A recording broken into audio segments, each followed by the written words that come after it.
Je ne comprends pas que si peu de gens comprennent l'importance de la nutrition en relation avec le sport. Je t'explique. Tu t'entraînes, quelle que soit la discipline.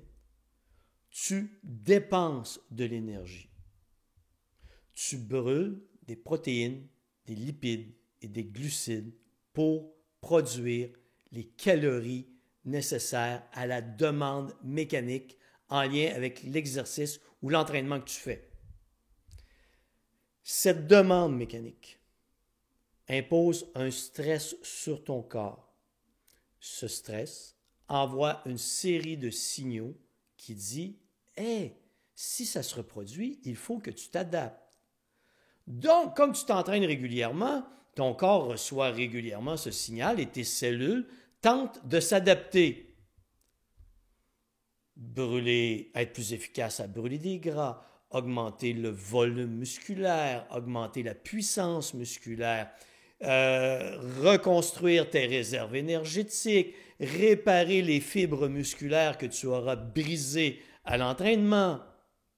Tout ça demande de l'énergie. C'est inévitable. D'où provient l'énergie chimique dont notre corps a besoin? Des protéines, des lipides et des glucides que nous consommons.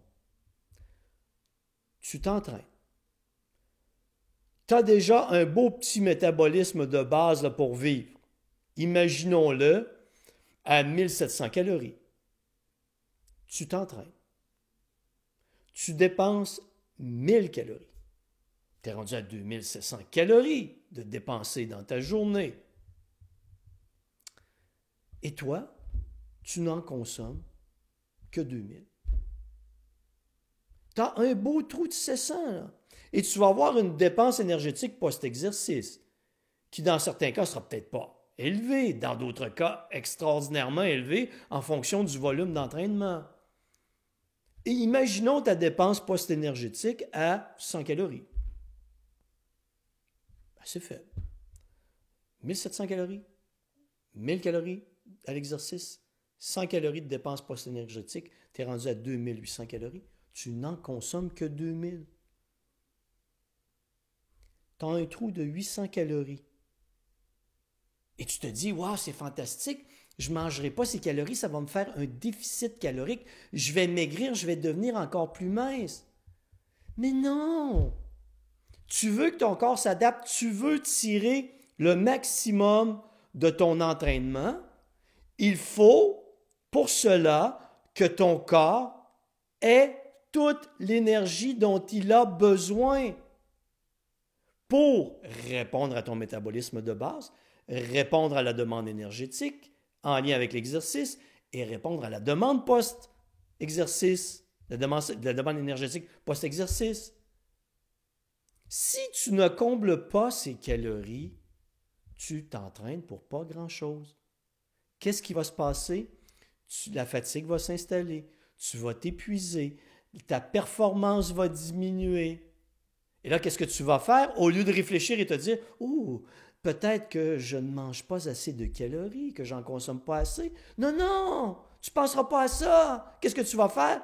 Tu vas dire « Je vais m'entraîner davantage. » Ça ne fait aucun sens. Là, tu m'écoutes.